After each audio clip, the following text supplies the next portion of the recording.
안녕하세요.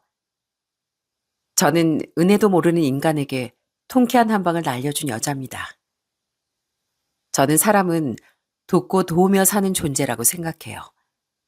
그래서 평소 작게나마 꾸준한 기부와 후원도 하고 있죠. 다만 고마움을 모르는 사람은 그 어떤 도움도 받을 자격이 없다고 생각하는데요. 바로 그런 사람을 제가 남편으로 맞을 줄은 결혼 전엔 상상도 못했습니다. 네, 인사말에서든 은혜도 모르는 인간이 바로 제 남편이란 사람이었어요. 저는 지금부터 배은망덕한 사람은 어떤 결말을 맞이하는지에 대해 제 경험을 살려 이야기해 보려고 합니다. 저희 아빤 지방 한 바닷가에서 전복 양식 사업을 하셨어요. 엄만 읍내 쪽에서 식당을 작게 운영하셨죠.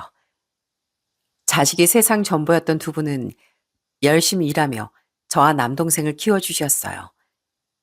특히 아주 성실했던 아빤 갈수록 양식장 규모를 늘려가셨습니다. 그 덕에 저와 동생은 꽤 넉넉한 형편에서 성장할 수 있었죠. 서울은 아니지만 고향이 아닌 타 도시에서 자취하며 직장 생활을 하던 전 30대 중반 결혼을 하게 됐습니다. 남편은 제가 직장 생활하던 그 도시에서 나고 자란 사람으로 저처럼 평범한 직장인이었죠.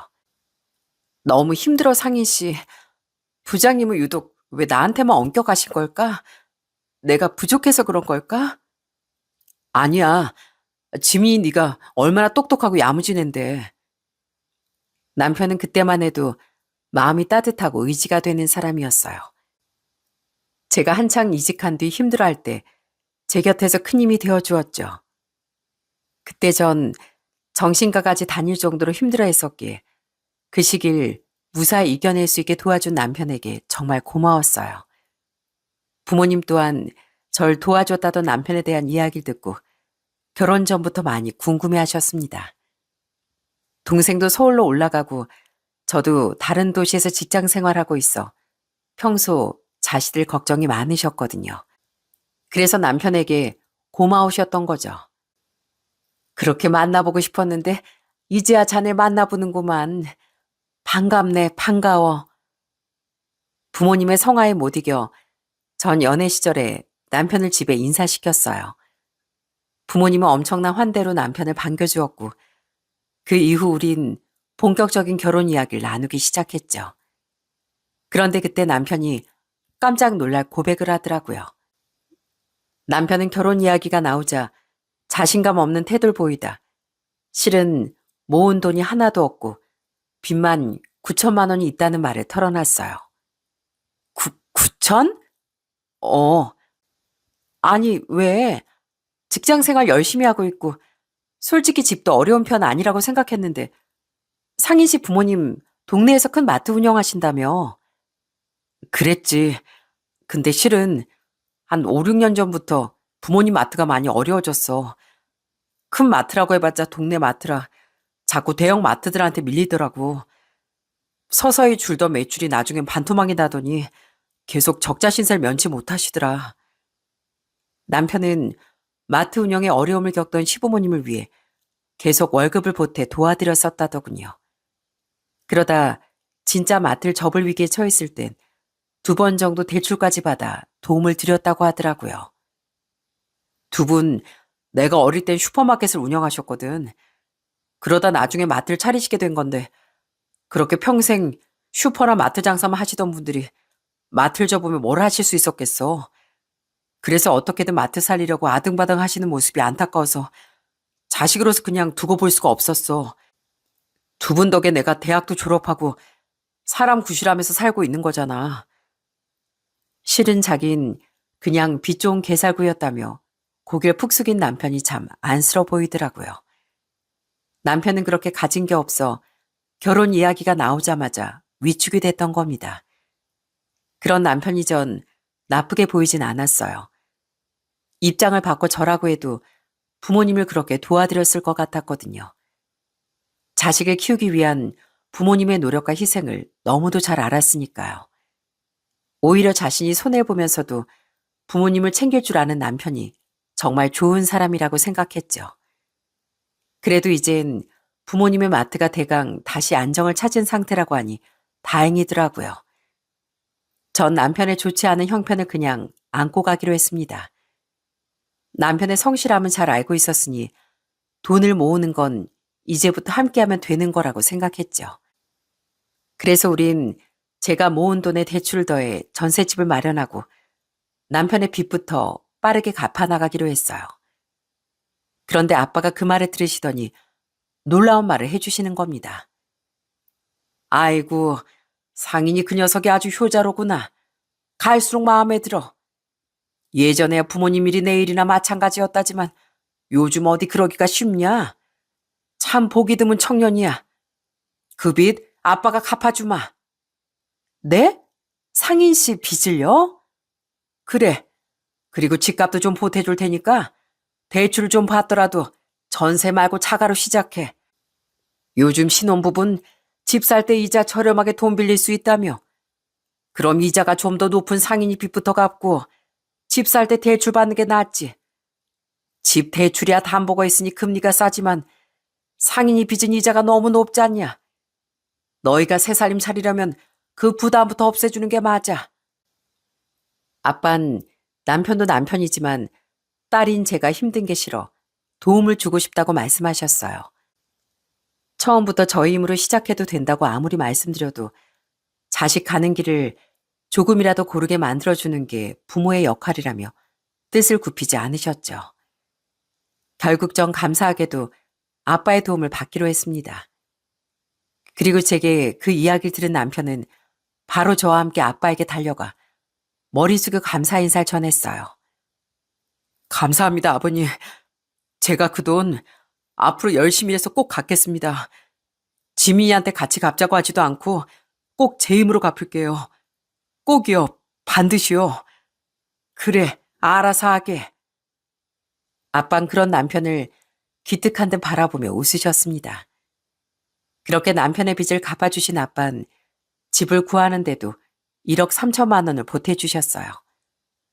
전 그 돈에 그동안 제가 모은 돈을 보태고 모자란 돈은 대출을 받아 신혼집을 구했죠.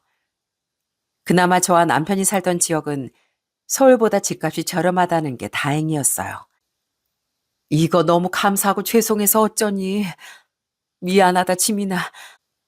부모란 사람들이 자식 결혼하는데 도움은 주지 못할 망정 장애물만 돼서. 아니에요, 어머님. 장애물이라뇨. 상인 씨 속상하게 그런 말씀 마세요. 저 괜찮아요. 시부모님은 절 처음 봤을 때부터 많이 예뻐해 주셨습니다.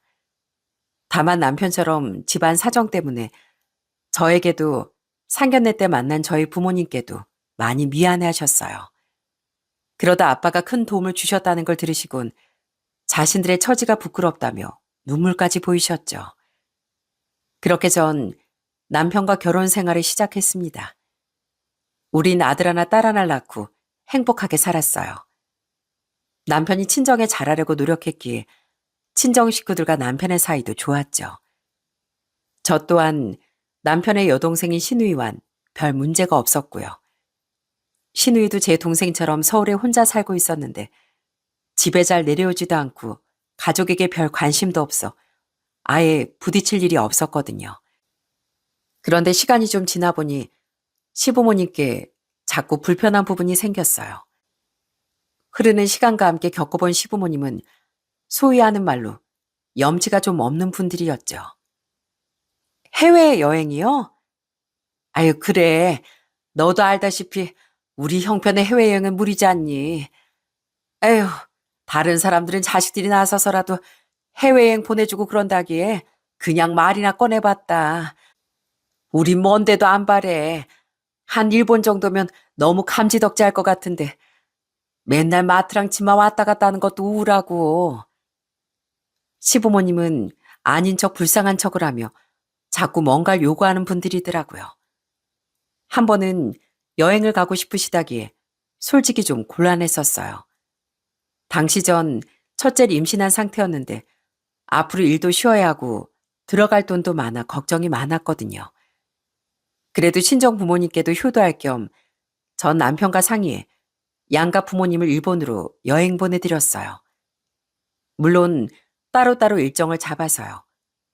그때 친정 부모님은 많이 고맙고 괜히 미안해 하셨거든요. 그런데 시부모님은 여행에 다녀온 뒤 슬쩍 불평을 하더라고요. 일본 뭐 막상 가보니까 한국하고 별로 다르지도 않고 차라리 동남아 같은 데로 갈 걸 그랬다. 거긴 진짜로 외국 느낌 난다는데 이거 뭐 제주도를 다녀온 건지 외국을 다녀온 건지 원. 만족 못 하셨어요? 그래도 저희는 신경 써서 보내드린 건데 그러셨다니 아쉽네요. 아유, 아니다. 좋았지. 근데 다음엔 일본 말고 다른 데로 보내줬으면 좋겠다. 이거지. 그러면서 은근슬쩍 다음 여행을 말씀하시기에 그냥 못 들은 척하고 말았네요. 남편은 자기 부모님을 대신해 제게 많이 미안해하고 민망해했죠. 그 외에도 두 분은 자꾸 무슨 날도 아닌데 용돈을 바라시더라고요. 우리도 대출금 갖고 애도 둘이나 있어 여유가 없었기에 정중히 거절했는데 그걸 또 은근히 서운해 하시는 겁니다.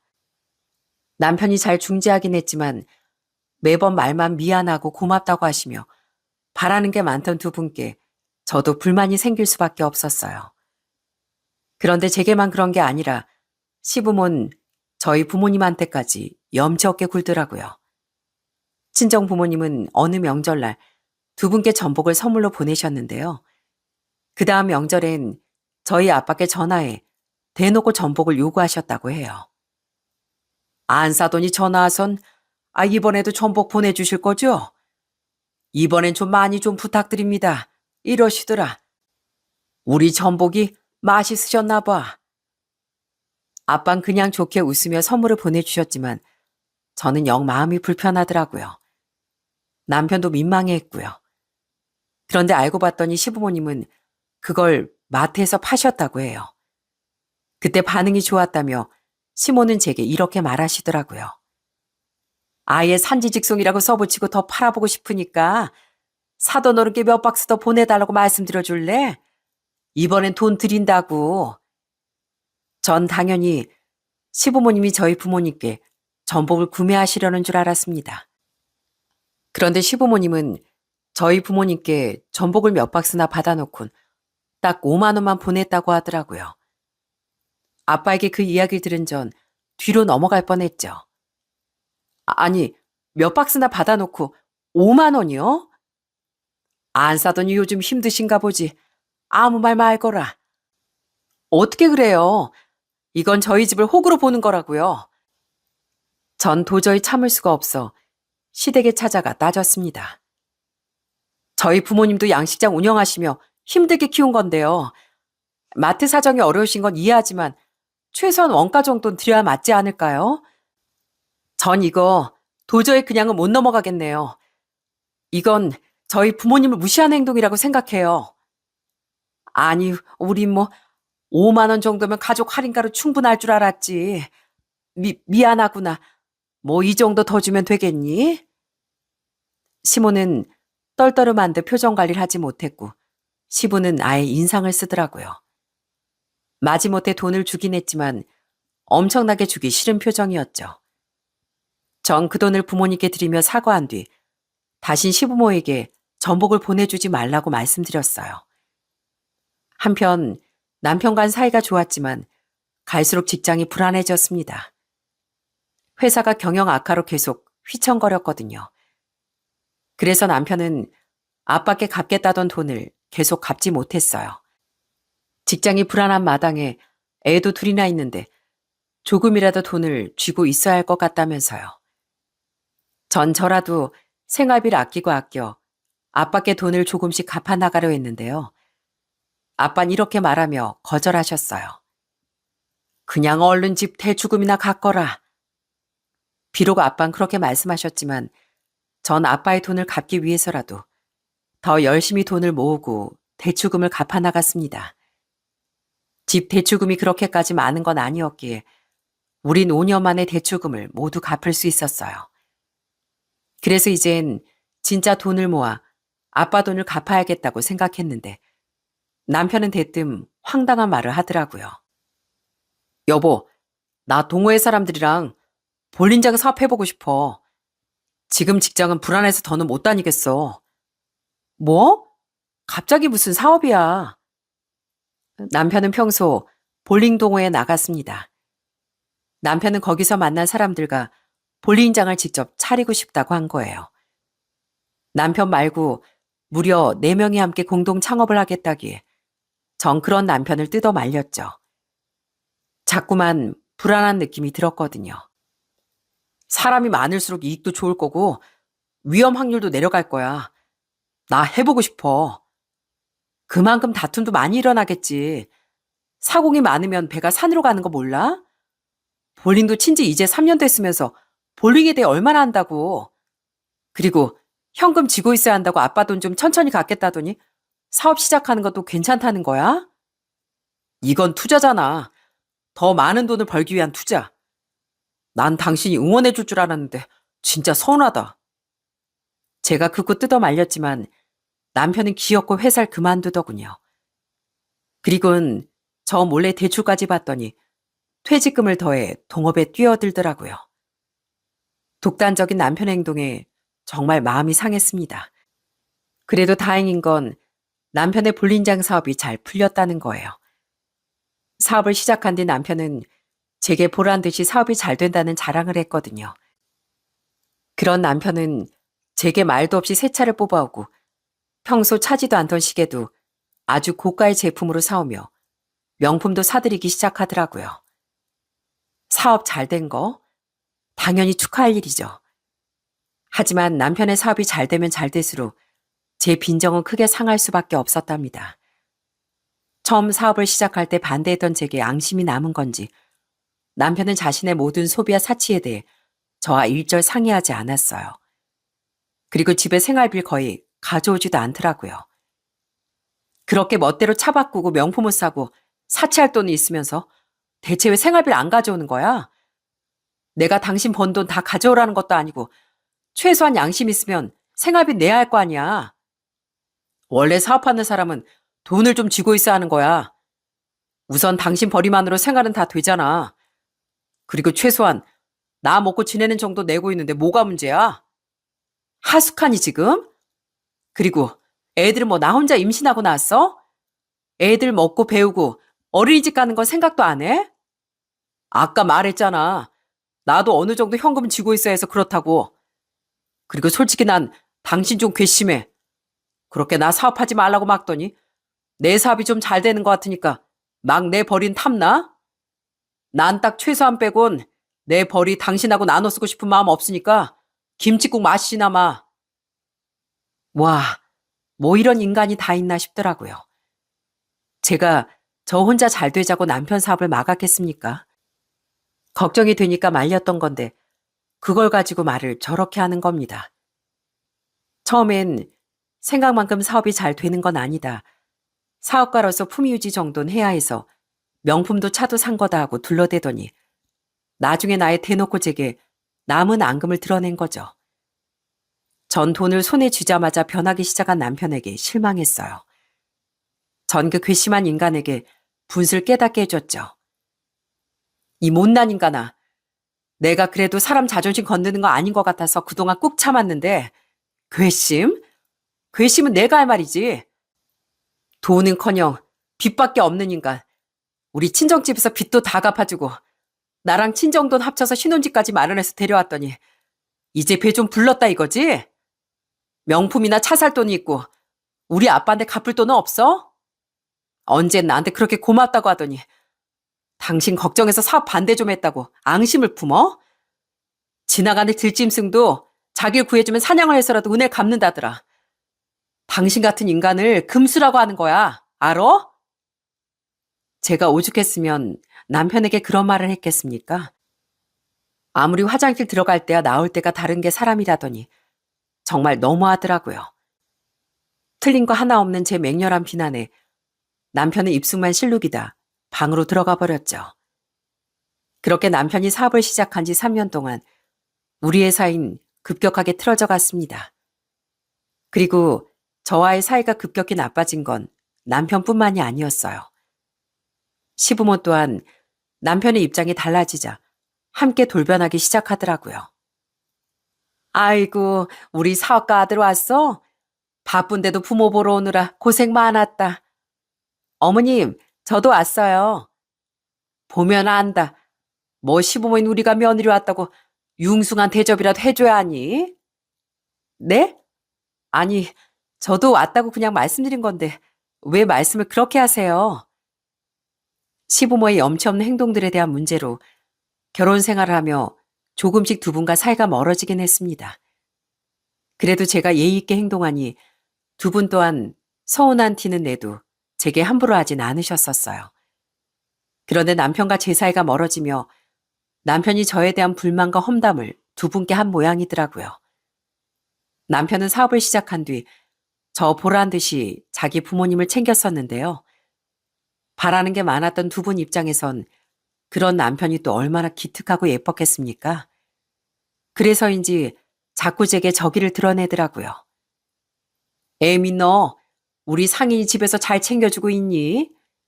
원래 사업하는 사람은 내조를 잘해줘야 밖에서 더 승승장구하는 법이야. 너도 힘들답시고 왜 밥 굶기지 말고 아침에 보약 같은 것도 지어서 좀 챙겨주고 그래라. 애 얼굴이 어째 갈수록 저렇게 말러. 특히 시모는 제게 원래는 하지도 않던 잔소리까지 하기 시작했어요. 전엔 시댁과 남편이 저에 비해 좀 기운다고 생각했지만 이젠 아들이 당당한 사업가가 됐으니 시모 노릇을 하고 싶었던 겁니다. 제 억측이 아니라 시모가 직접 제게 저렇게 말을 하더라고요.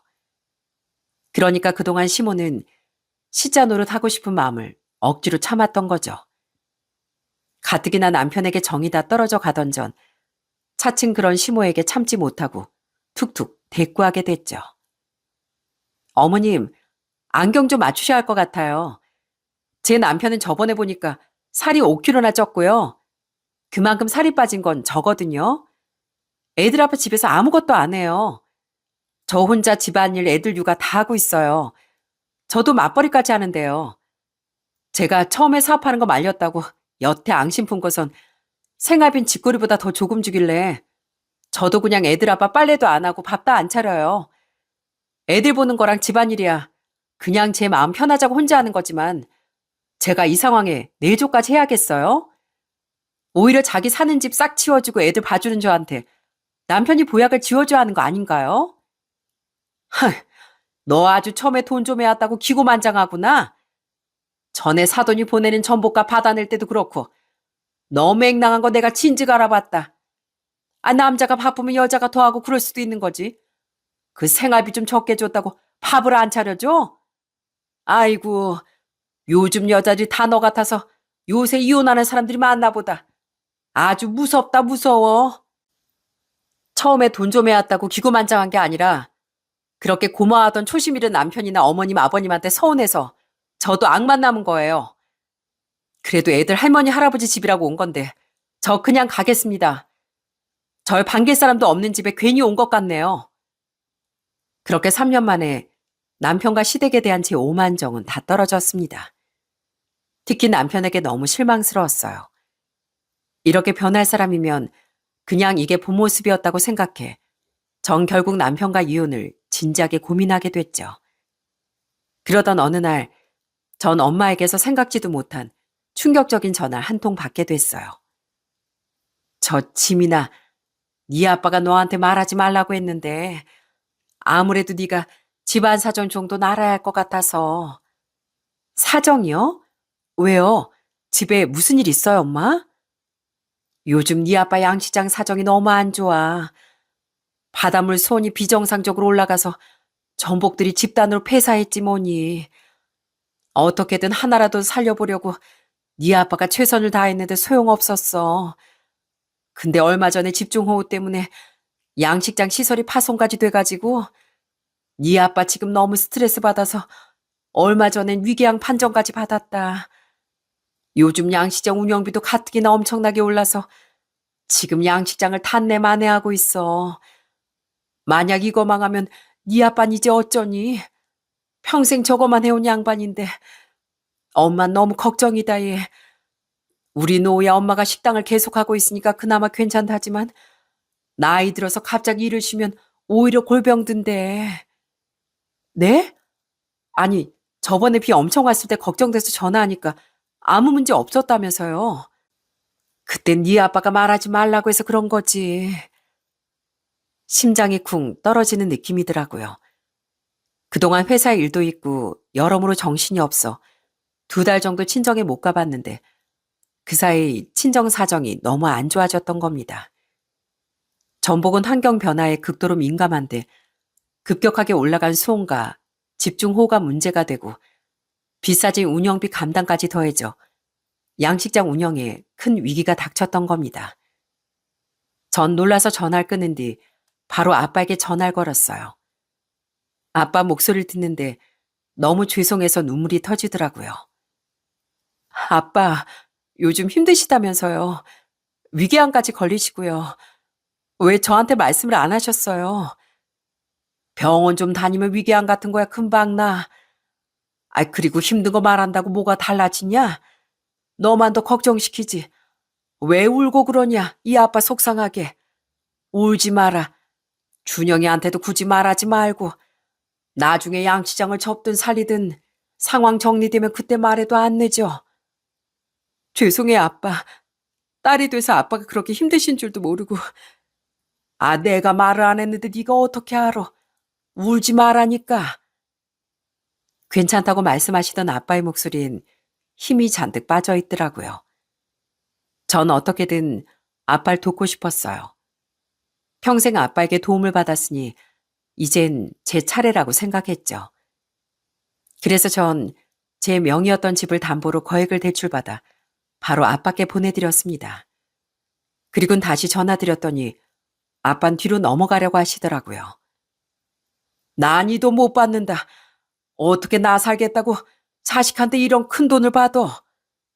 그냥 받아주세요. 만약 안 받고 돌려주시면 저 진짜 서운할 거예요. 아빠 덕에 마련할 수 있었던 이 집이요. 8년 사이에 3억이나 올랐다고요. 그만큼 대출도 잘 나올 수 있었던 거예요, 아빠. 저 결혼할 때 아빠가 남편비 9천만 원도 갚아주시고 집값도 보태주셨잖아요. 거기에 8년치 이자랑 제 감상까지 더해서 보내드린 거니까 그걸 놓고 급한 빚 갚고 양식장도 살리세요. 진즉 말씀하셨으면 제가 더 빨리 도울 수 있었을 텐데 진짜 죄송해요, 아빠.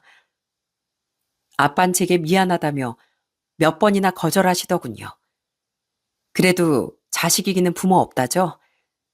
결국 전 아빠의 뜻을 꺾고 아빠를 도와드릴 수 있었답니다. 전 그 사실을 남편에게 통보하듯 말해줬어요. 그랬더니 남편은 지금 장난하냐며 펄쩍 뛰기 시작하더라고요. 어떻게 나한테 말도 없이 그런 큰 돈을 들여? 빨리 당장 받아, 빨리. 내가 왜? 이 집, 당신한테 집은 하나도 없는 엄연한 내 집이야. 그래서 내 마음대로 돈 빌려드린 건데 왜 당신이 펄쩍 뛰어? 그리고 당신도 전에 내 동의 없이 대출받고 퇴직금 다 끌어다 사업 시작했잖아. 왜 당신은 되고 나는 안 돼? 전 팔짱을 낀 뒤 시큰둥하게 남편을 바라봤습니다. 남편은 그런 절 향해 황당하다는 표정을 지으며 계속 동동거리더라고요. 지금 그거랑 같아? 이건 맨땅에 그냥 돈을 버리는 거고, 그건 엄연한 투자였잖아. 맨땅? 우리 아빠 힘들 때 도와드리는 게 돈을 버리는 거라고? 와, 당신 진짜 상상 초월로 양심 없다. 전에 우리 아빠가 당신 가장 힘들 때, 심지어 결혼도 전일 때 빚 다 갚아주신 거 잊었어? 근데 이제와 힘든 우리 아빠 좀 도와드렸다고 이 난리 친다고? 우리 아빠한테 돈도 안 갚았으면서? 당신이 사람이야? 아니, 솔직히 그건 장인어른이 나만 위해서 그러신 거 아니잖아. 딸인 당신 편하라고 내 빚을 갚아주신 거지. 근데 장인어른 따지고 보면 내 부모님도 아니잖아. 근데 내가 왜 그 큰 돈을 도와드려야 돼? 빨리 다시 달라고 해. 어디 돈 무서운 줄 모르고. 아니다. 그냥 내가 직접 말씀드릴게. 당신 뭐 하는 거야? 빨리 휴대폰 안 내려놔? 남편은 배은망덕하게 짝이 없는 말을 내뱉으며 빨리 돈을 되찾아오라고 하더라고요. 하지만 제가 그럴 기미를 안 보이자 갑자기 자기 휴대폰을 꺼내 아빠에게 전화를 거는 겁니다. 빼앗으려 들었지만 남편은 힘으로 절 밀어내며 기어코 아빠 통화 연결을 하더라고요. 그놈이 아빠에게 하는 말을 듣고 전 머리 끝까지 화가 났습니다. 예, 장인어른, 접니다. 다름이 아니고요. 저희 집사람이 집 담보로 대출받아서 돈을 보내드렸다면서요. 그거 다시 저 좀 돌려주세요. 그거 저랑 상의도 안 된 거라고요. 빨리 끊어, 이 망할 인간아. 어딜 감히 우리 아빠한테. 좀 저리 가봐. 장인어른도 참 생각이 없으십니다. 예, 양식장 어렵게 되신 건 저도 가슴 아프죠. 근데 아무리 그래도 그렇지, 어떻게 딸이 돈을 보낸다고 그걸 덥석 받으십니까? 부모가 돼서 자식한테 짐이 되다뇨. 제 생각에 이건 진짜 아닌 것 같네요. 어! 그놈은 저희 아빠의 가슴에 기어코 대못을 박아버리더라고요. 더는 참을 수가 없던 전 그놈의 정강을 거세게 걷어차버렸어요. 그리곤 그놈이 휴대폰을 떨구자 아빠께 우선 죄송하다고 말씀드린 뒤 바로 전화를 끊어버렸죠. 전 한쪽 발로 콩콩 뛰며 아픔을 호소하던 그놈에게 달려가 이번엔 세차게 뺨을 후려쳐버렸어요. 진짜 이 여편 내가 돌았나? 돌아? 너야말로 돌았니? 어? 야, 이상인, 네가 감히 우리 아빠한테 짐이라는 말을 해? 우리 아빠가 짐이면 네 부모는 짐 집합체, 짐덩어리야, 짐덩이. 네 부모 챙길 때 당연한 거고 너 힘들 때 도와준 우리 아빠 챙기는 건 억울해 돌아가시겠냐? 그렇게 인간 말종처럼 살 거면 그냥 저기서 뛰어내려, 이 살 가치도 없는 인간아. 전 욱해서 소리 지르던 그놈에게 아예 괴성을 질러버렸어요. 아빠가 받으셨을 상처를 생각하면 아예 그놈을 관작에 넣어 못을 땅땅 박아버리고 싶은 심정이었죠. 제 기세가 하도 사납자 놀랐는지 그놈은 어깨를 움츠리며 위축됐어요. 아니 무슨 말을 그렇게까지 해. 살 가치가 없다니. 사람은 무릇 도리를 알아야 하는 거야.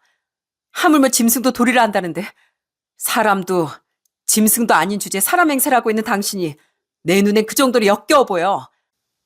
내가 당신한테 왜 말도 안 하고 아빠한테 돈을 대출받아 들였는지 알아? 왠데?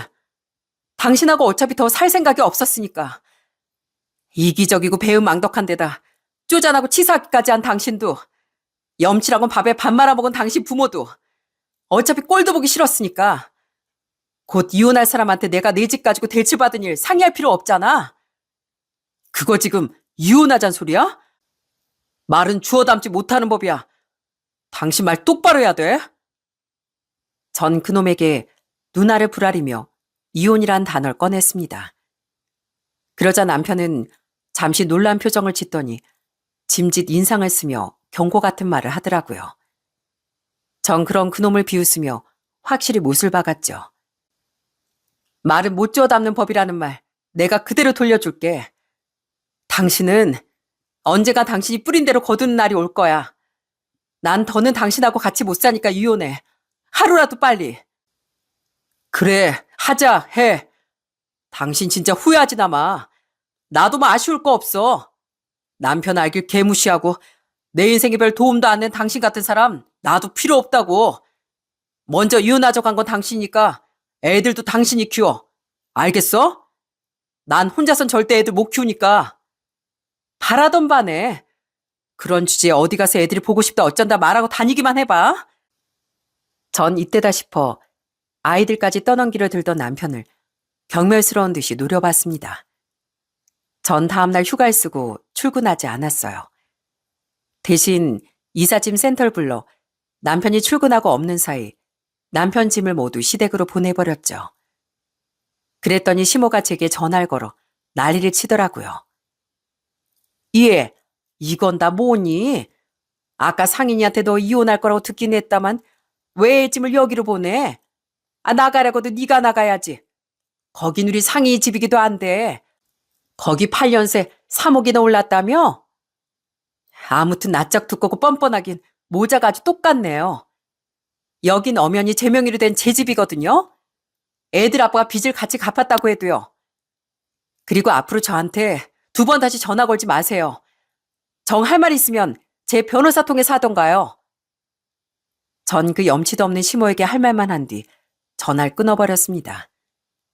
그랬더니 시모가 남편에게 전화를 한 건지 남편이 제게 전화를 걸어 난리를 치더라고요. 당신 지금 어머니한테 연락받았는데 내 짐 다 부모님 집으로 보냈다며? 갑자기 이러는 법이 어딨어? 이혼해도 집은 어떻게 나눌 건지 상의부터 해야지. 뭐라는 거야? 이 집 내 집이라고 몇 번을 말해? 왜 그 집이 온전히 당신 집이야? 뭐 명의야 당신 거지만 나도 당연히 지분이 있지. 나도 그 집 대출금 같이 갚았잖아. 그리고 살면서 나도 재산 형성에 많이 이바지했으니까 나도 그 집에 대한 권리 있어. 어떻게 오른 집값 3억을 혼자 다 차지하려고 들어? 남편은 이혼할 때 하더라도 그 집을 나눠받고 싶었던 겁니다. 하긴 3억이나 올랐으니 군침이 흐를 만도 했죠. 전 그 인간에게 전에 제가 들었던 말을 고스란히 돌려주었어요. 친정 부모님하고 내 돈으로 산 집에 어딜 감히 숟가락을 들이밀려고 들어? 김치국 마시지 말고 꿈깨. 대출금? 그래, 같이 갚았지. 근데 우리 아빠한테 돈을 안 갚았잖아. 그 9천만 원에 비하면 당신이 갚은 이 집 대출금은 택도 없어. 나랑 반맛이 갚은 거니까. 그리고 당신은 재산 분할도 아주 불리하게 받게 될 거야. 뭐 재산 형성이 이바지? 3년간 생활비도 제대로 안 내고 애들도 안 돌본 인간이 이바지? 그래도 어느 정도 냈잖아. 나 공과금도 냈어. 그거라도 내서 그나마 집에 궁둥이 들이밀고 살 수 있었던 건 줄이나 알아. 억울하면 법적으로 덤벼보든가. 나도 바로 변호사 선임할 생각이니까. 제가 소리를 지르고 전화를 끊은 뒤 그놈과 시부모는 저희 집에 3번이나 찾아와 난리를 쳤습니다. 당장 문을 열라면서요. 하지만 전 끝까지 문을 열어주지 않았고 그냥 경찰을 불러 쫓아내버렸죠. 한편 전 남편과 이혼 이야기를 하며 대판 다툰 날 밤 아빠에게 다시 전화를 드렸습니다. 아빠는 한껏 위축된 목소리로 제게 미안해 하셨어요. 아빠가 그냥 그 돈 다시 보내주마. 괜히 아빠 때문에 네가 힘들었겠구나. 역시 받는 게 아니었는데 미안하다. 아니에요, 아빠. 제가 애들 아빠를 막았어야 했는데 그러지 못해서 죄송해요. 저 그 인간하고 이혼할 거예요. 아빠 때문이 아니라 진즉부터 이혼하려고 했어요. 저한테 아빤 그런 인간과 비교도 되지 않을 만큼 소중해요. 2번 다시 이런 일 없게 할 테니까 제발 그 돈 그냥 쓰세요. 죄송해요. 전 역시나 크게 상처받은 아빠께 몇 번이고 죄송하다는 말을 드렸습니다. 그리고 남편이란 놈에 대한 분노로 이를 갈았죠. 끝까지 집에 대한 지분을 포기하지 못했던 남편은 제게 결국 이혼 소송을 걸더라고요. 전 바로 변호사를 선임해 맞대응했고 우린 지저분한 법정 싸움을 이어가야 했습니다. 그리고 법원은 결국 제 손을 들어줬어요. 처음 시작할 때 친정에서 많은 도움을 주신 점, 3년간 남편이 제대로 생활비도 내지 않은 점, 육아 살림을 제가 거의 독박으로 한 점들이 모두 제게 유리하게 적용됐거든요. 결국 남편은 집에 대해선 한 푼도 나눠받지 못했고 재산 분할도 아주 불리하게 받아가야 했습니다. 오히려 그놈은 제게 아이들의 양육비를 지급하라는 정당한 판정까지 받았죠. 아빠가 남편 빚을 갚아주신 돈은 결국 받을 수 없었지만 어차피 손해는 아니었네요.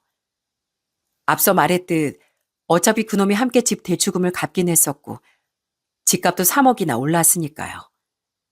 그렇게 재판이 끝난 뒤 그놈은 끝까지 비아냥대더라고요.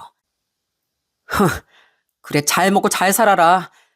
어차피 나도 그 돈 필요 없었어. 내 사업이 있으니까. 전 그런 그놈에게 앞으로 양육비나 밀리지 말고 잘 보내라고 말해줬네요. 그리고 제 옆에 있던 아빤 그놈에게 아주 쓴소리를 날려주셨죠. 넌 아주 남자 망신이야, 이 못난 놈아. 은혜도 모르는 배은망덕한 놈 같으니라고. 너 같은 놈이 길게 잘 되는 꼴 내 평생 본 적이 없다. 어디 두고 봐. 그렇게 제 결혼 생활은 마무리가 됐습니다. 기가 막혔던 건요. 저와 이혼하자마자 여자가 생긴 건지 전 남편이 부끄럽게도 여자 함께 찍은 사진을 SNS에 버젓이 올렸다는 거예요. 애들 아빠란 인간이 이혼하자마자 부끄러운 줄도 모르고 진짜 별거리였죠. 이혼이 마무리된 뒤 전 집을 팔고 이사했습니다. 그냥 전 남편에 대한 기억이 남아있는 그 집이 싫었거든요. 같은 지역 내긴 했지만 조금 더 저렴한 동네로 이사한 덕에 전 그 차액으로 아빠를 도와드린 제출금도 많이 갚을 수 있었어요.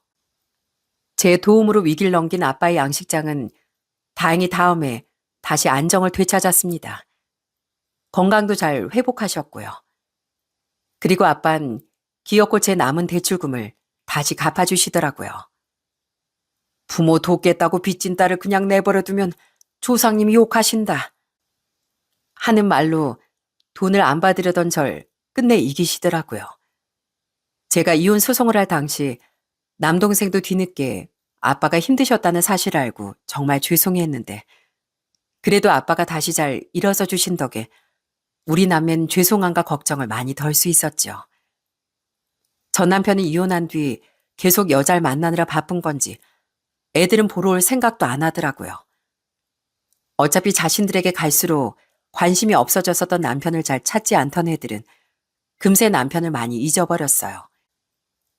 그렇게 이혼한 지 2년 정도 지난 어느 날 웬일로 전 남편이 연락을 해왔더라고요. 혹시 양육비나 애들 문제인가 싶어 전화를 받아봤더니 아주 통쾌한 대반전이 펼쳐졌어요. 여보, 나 망했어. 그렇게 잘난 척하던 전 남편은 끝내 볼링장을 말아먹었다더군요. 왜 제가 처음에 그러지 않았습니까? 사공이 많으면 배가 산으로 간다고요. 처음 개업발인지 사업이 잘 될 땐 그렇게 사이가 좋았던 전 남편과 4명의 사장은 갈수록 사이에 균열이 가기 시작했다고 합니다. 개업 이벤트나 그런 거 다 끝나니까 조금씩 손님이 줄기 시작했는데 그때부터 서로 의견이 달라진 거야. 누군 다른 이벤트를 해야 한다. 누군 땅 파서 장사하냐 등등.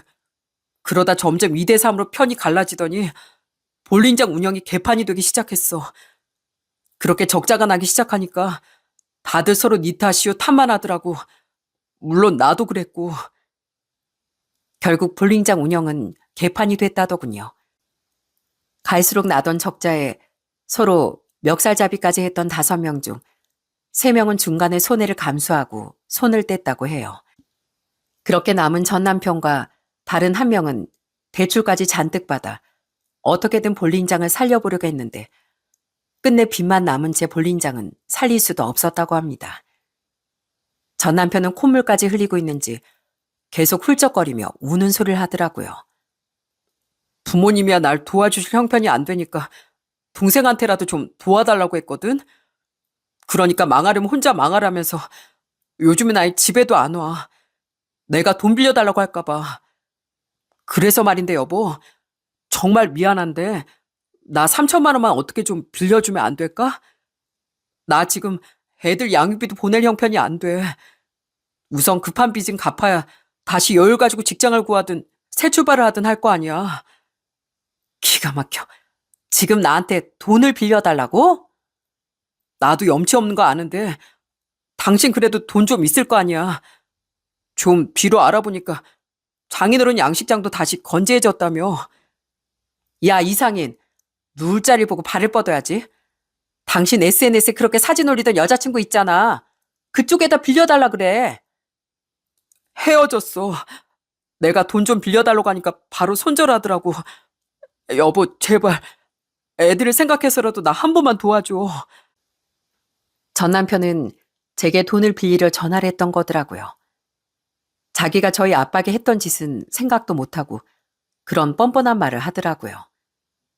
아직 그때 앙금이 잔뜩 남아있었던 전 심한 욕이나 퍼부어주곤 전화를 끊으려고 했습니다. 그런데 하도 전화를 끊지도 않고 매달리기에 전 짜증이 나서 알겠다고 대답해버렸어요. 그리고는 다음날 놀라서 들떠하던 전 남편을 만나 돈 봉투를 건네줬죠. 고마워 여보. 역시 날 진심으로 생각해주는 사람은 당신뿐이야. 내가 그런 당신을 전엔 왜 놓쳤었는지 당신만한 사람이 없었는데 이게 뭐야? 전 남편은 역겨운 말을 내뱉으며 싱글벙글한 표정으로 봉투를 열어보더라고요. 하지만 봉투를 열고 3천만 원을 확인한 전 남편은 이내 완전히 표정이 썩어 들어갔어요. 지금 장난쳐? 난 당장 숨 넘어가기 직전인데 어떻게 이런 장난을 쳐? 해도 너무하잖아. 전 남편이 왜 그렇게 화를 냈냐고요? 제가 그 봉투 속에 나온 3천만 원은 진짜 돈이 아니라 성의 없게 3천만 원이라고 직접 글씨를 적어놓은 종이 조각이었거든요. 딱 지폐 크기만 하게 종이를 잘라 넣어둔 제 장난질이었죠. 물론 전 남편이 보기에도 다른 사람이 보기에도 제 행동이 도가 지나치다고 생각할 수 있었을 겁니다. 진짜 절박한 사람의 마음을 가지고 장난친 거니까요.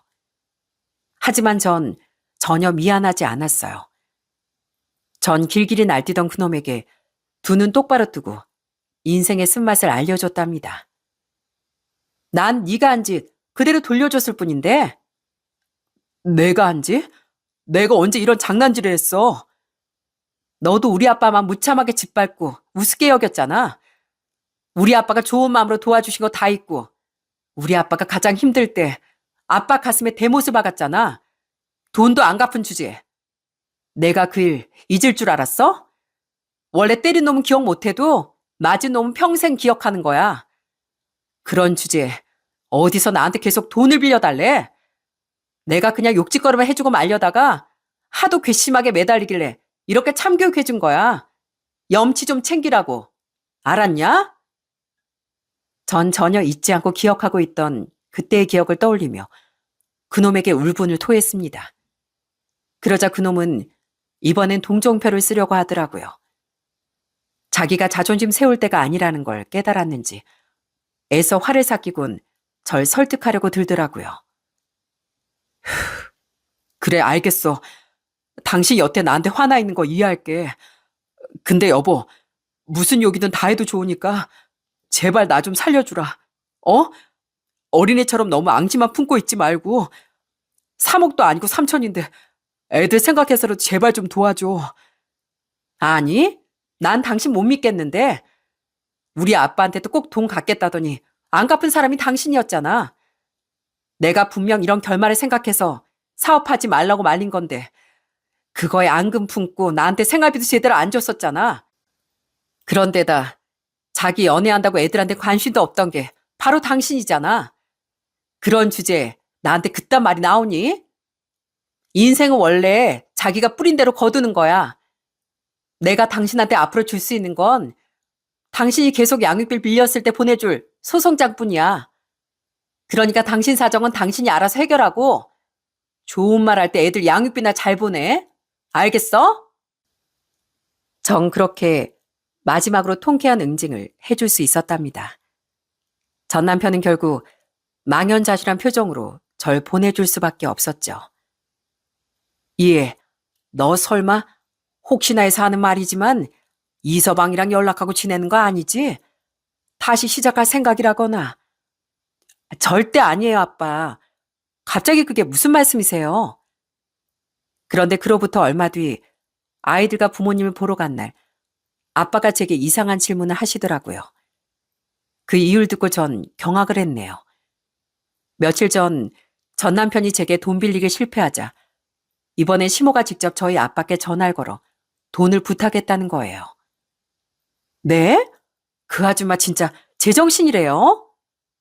나랑 네 엄마도 진짜 기가 찼다. 전에 우리가 좋게 좋게 대해줬더니만 사람을 아주 우습게 본 모양이야. 전엔 그래도 자기 아들 예뻐해주지 않았냐. 부탁할 데가 없어서 전화한 거니 한 번만 자기들 아들 좀 살려달라고 하길래 노망 났냐고 하고 끊어버렸다. 악부모가 그 모양이니 아들도 고작 그 정도로밖에 못 자란 거라고 말해줬어. 부모한테 자식 욕하는 게 좀 그렇긴 하다만 그 여자도 정신 좀 차려봐야지. 아무튼 상종 못할 집안이야. 시모에게 전화를 받았던 아빤 아무리 생각해도 이건 말이 안 된다고 생각하셨다고 합니다. 전 남편과 제 사이에 다시 뭔가 있지 않고서야 시모가 그런 용기를 낼 수는 없었다고 생각해 제게 혹시나 해서 물어보셨다네요. 그게 아직 2달도 채 지나지 않은 일로 아직 전 남편은 제게 양육비를 제대로 보내지 못하고 있습니다. 우선 쫄딱 망했다고 하니 조금만 더 기다려보려고요. 사람이 살 길을 찾으려면 어쨌든 시간이 필요하니까요. 하지만 이때다 싶어 계속 양육비를 보내지 않는다면 전에 말했던 대로 법적 대응까지 불사할 생각입니다.